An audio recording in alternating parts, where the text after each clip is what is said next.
Ownership crying poor, unable to get a new stadium built in their hometown, wishy-washy local politicians, a baseball team leaving one city to go play in another on a temporary basis before ending up in a third town. You probably think I'm talking about the Oakland Athletics. Good guess, but you'd be incorrect. I'm actually referring to their possible new home for at least a few seasons, Sacramento. Before the A's bewildered baseball with their clueless relocation attempts, the Sacramento Solons lived out a similar experience. Now, there are some key differences between the two, and we'll get to those in due course.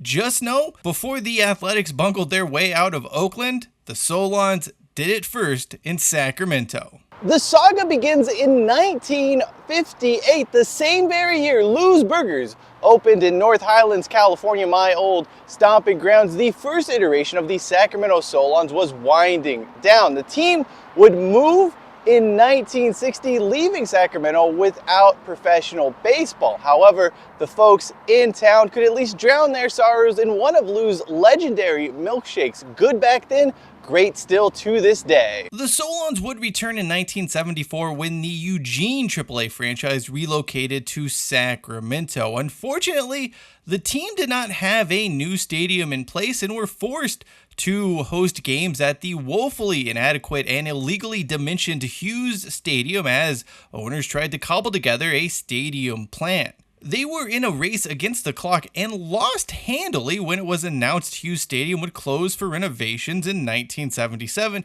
essentially leaving the team without a home for that season. A mad scramble ensued that led to countless wild ideas, a bunch of bickering, and eventually Sacramento losing its professional baseball team altogether. Good old Lou's here was reliable as ever during the 1970s, but those running the Sacramento Solons around this time would be unable to complete an entry-level erector set, let alone compose a new stadium plan capable of being fulfilled. With that in mind, let's introduce this farcical cast of characters. There is Bob Piccinini, Sacramento Solons president and majority owner. You most likely know him as the owner of Save Mart Supermarkets, but the Modesto native was really doing some wild things before he took over the family business. We also have Joe Gagliardi, the owner of the San Jose Bees, who would be this story's Vivek Ranadive if Ranadive wasn't so utterly clueless. There are countless state, city, and Sacramento County politicians. Not one person really stands out. Think of this as an entity of folks happy to lead others on and never providing a firm yes or no answer to any stadium-related question. Finally, we have Greg Lukenbill and Frank McCormack. These two partners tried getting a multi-purpose stadium built just about everywhere across suburban Sacramento in the late 1970s and early 1980s. We begin at Cal Expo, the holy grail of potential Sacramento stadium sites. Rumblings of building a sporting facility here actually date back all the way to 1968 when Cal Expo first opened. Back then, the Sacramento Capitals, the football Sacramento Capitals with an O, asked if they could build a football venue right here. That, of course, never got built, but it didn't stop the constant chatter about building some sort of sporting stadium here at Cal Expo. It was hailed for its central location, ample parking, as well as the California State Fair. So a lot of folks in the city just thought this was the perfect place for a stadium. After plans from a developer to build a new baseball stadium in South Sacramento closer to Elk Grove were dismissed due to its inconvenient location and no one knowing how exactly it would be financed, the Solons honed in on Cal Expo. The team felt as if it was making progress on plans by May 1976. Why those running the Solons felt that way is a mystery. No funding or approvals were in place, nor had the state shown it was willing to relinquish the land, at least on a leasehold basis, for a stadium to be built on it. Basically, the front office was told maybe and mistook that for a yes. Hearing a maybe was better than what was happening with the team during its final season at Hughes Stadium, where things had become rather contentious with Los Rios Community College District, the operator of the venue. At one point, the district just started tearing down the outfield wall because it was interfering with a junior high school track meet. For the record, the team was actually in the wrong here, and it should have removed the wall in the first place. On the field, things weren't going much better for the Solons. Attendance was down when compared to the previous two seasons at Hughes Stadium. More importantly, though, No one involved with the franchise seemed to know how much the team was making or losing because the books were being cooked, or is that kept in Modesto away from the team's general manager. Those Cal Expo Stadium hopes received a boost in March of 1976 when an assemblyman from Roseville introduced legislation that would allow the state to lease land here at Cal Expo to be used for a stadium, although it was argued in some quarters that the legislation wasn't even needed in the first place, but let's not get bogged in that quagmire. Anyway, no official plans were in place just yet, but it was revealed the potential stadium would sit along the northwest corner of Cal Expo, close to Business 80. As plans for a Cal Expo stadium were ongoing, a more pressing issue was flying under the radar. What the hell would the Solons do for the 1977 season and beyond while their new stadium was being built? In January 1976, San Jose Bees owner Joe Gagliardi went to the press with a very novel idea.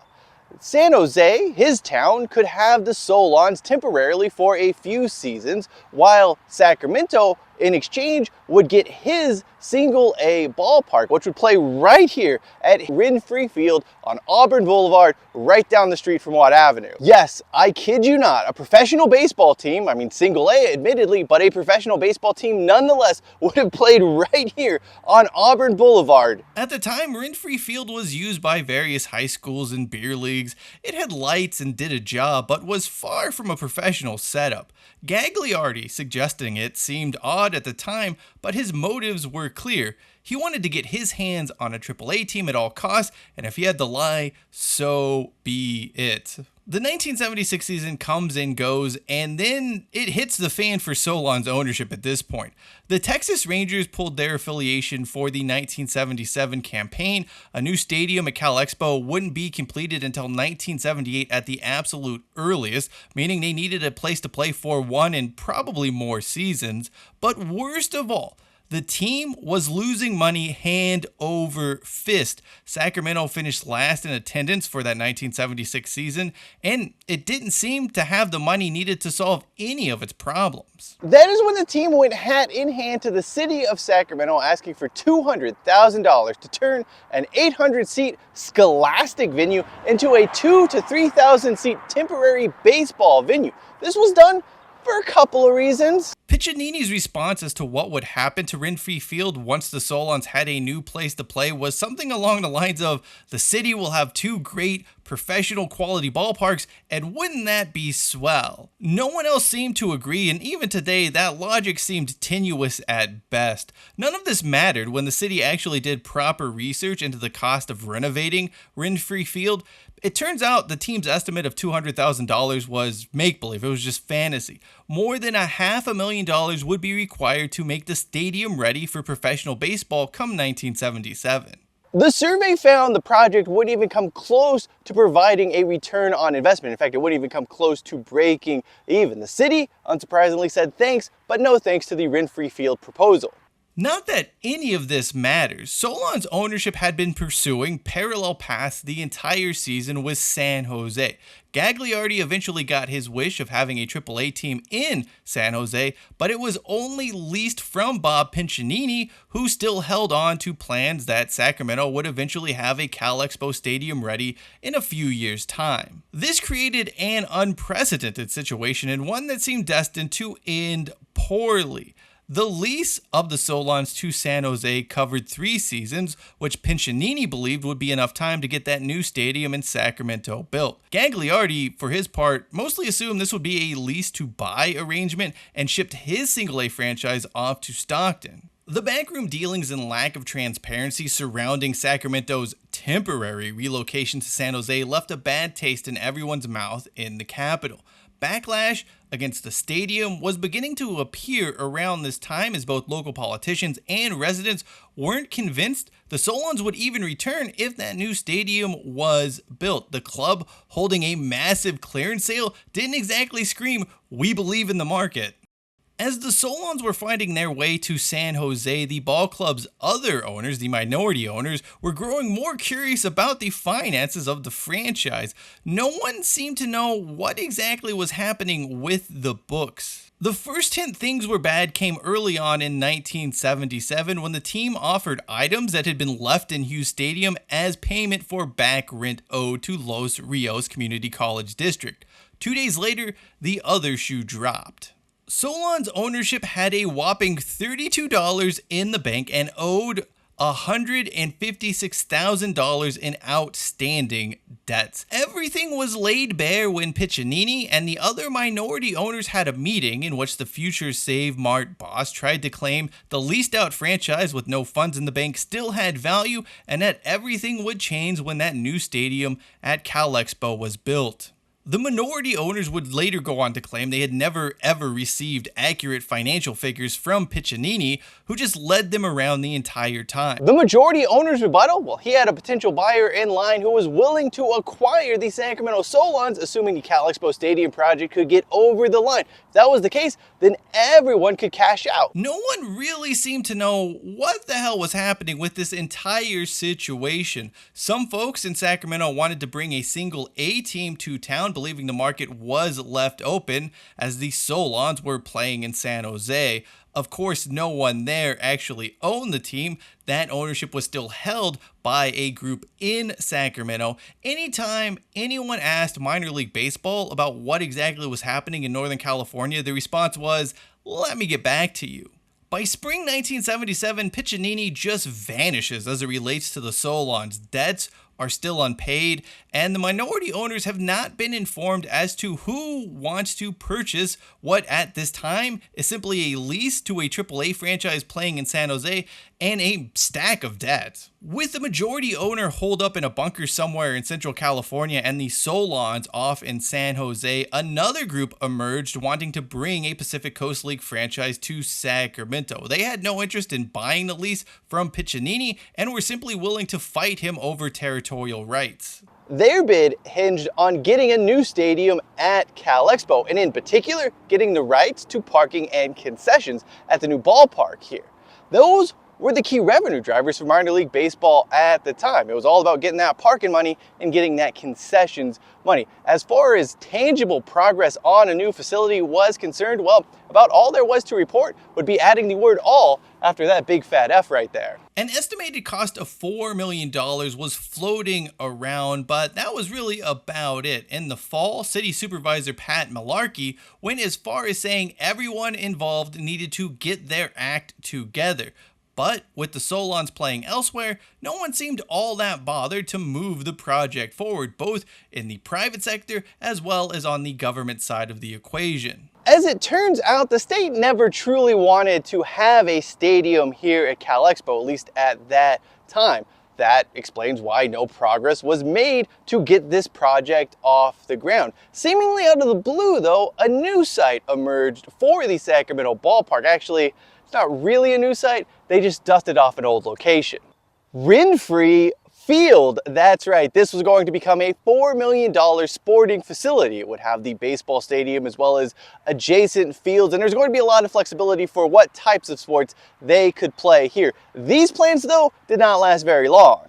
After finding Renfree Field to be unsuitable, the county went ahead and selected two new potential locations to erect a baseball stadium. The first one out in Natomas by what is today known as the I-80-I-5 interchange. And the second location, are you kidding me?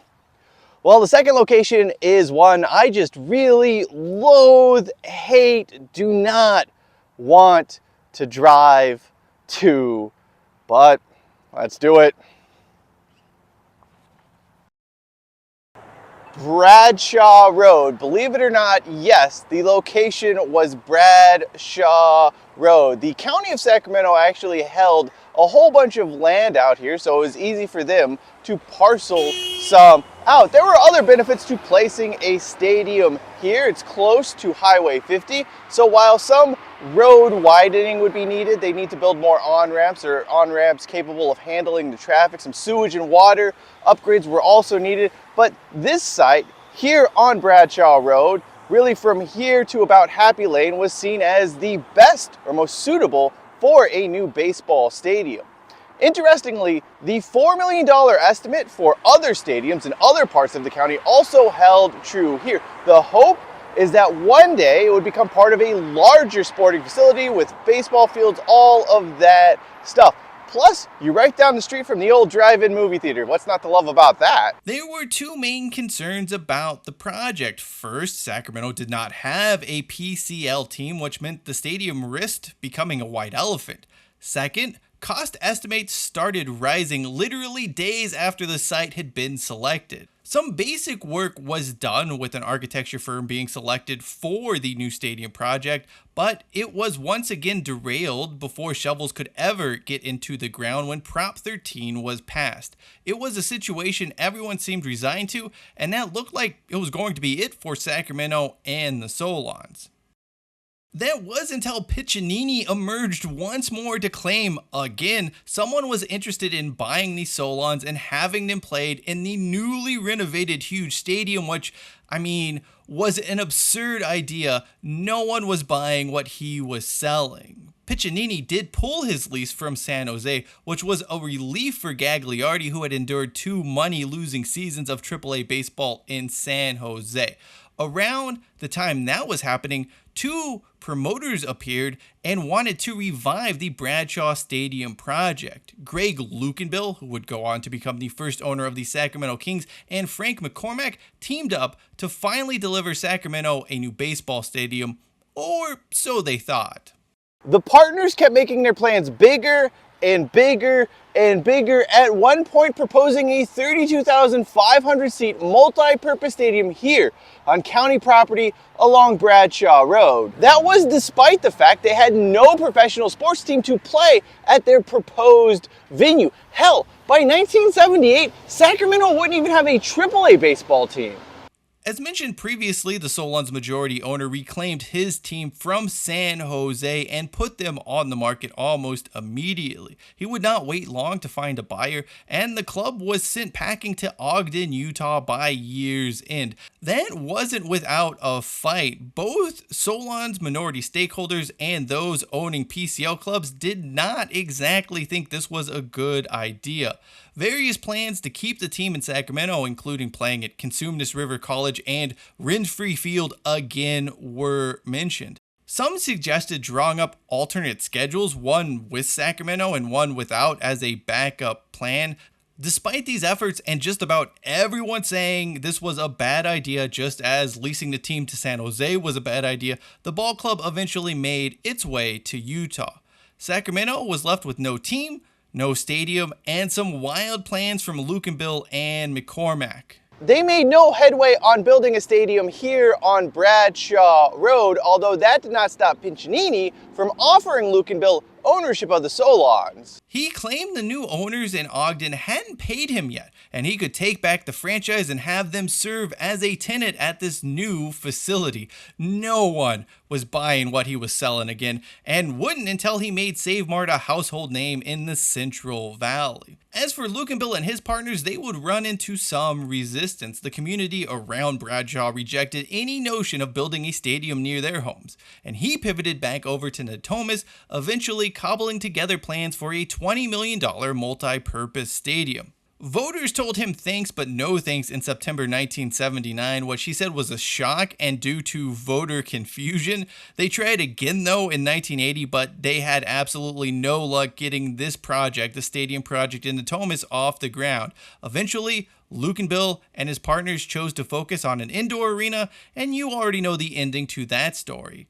Meanwhile, the Solons and baseball dreams in Sacramento would just fade away. This is a story in which everyone is at fault and everyone did the wrong thing. Bob Piccinini may not have been an out-and-out jackass like John Fisher, but his incompetence, doing only the bare minimum while asking others to jump through hoops, and an unwillingness to spend his own money on a new stadium certainly cost Sacramento its baseball team. Joe Gagliardi thought giving Piccinini an out for a couple of seasons would turn into a long-term arrangement for him, only to find out he was getting played and that AAA team was a mess massive money loser for him and didn't lead to anything long term. Sacramento politicians in the 1970s, much like their counterparts in Oakland today, were very wishy-washy, non-committal on building a new stadium in Sacramento. Every time a site like the one here at Bradshaw Road was selected, they'd get cold feet and suggest another place to build a facility. If I'm being truly honest though, I am very thankful they did not build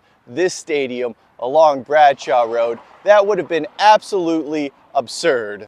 Finally, Luke and Bill in McCormick just didn't have the knowledge, resources, or skills to get a huge stadium project off the ground. There really wasn't a desire from the local community in Sacramento to get this facility off the ground.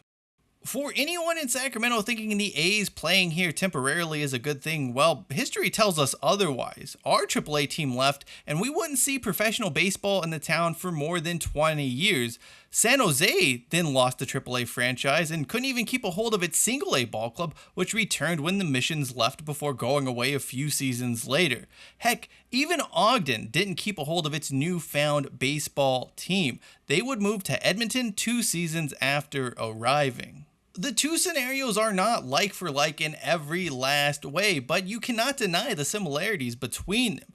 A lot has changed in Sacramento since those Solons left Hughes Stadium for good in 1976, but you just can't help but feel history is repeating itself with the A's. You know what else hasn't changed over all of these years? The awesomeness of Lou's Burgers here in North Highlands, a Sacramento tradition, a Sacramento staple, and a place well worth checking out. They say it has the best shakes in town, and I won't dispute that, but honestly, personally, I'm a freeze man myself. An orange freeze, it's a little orange crush and ice cream, doesn't get any better than that.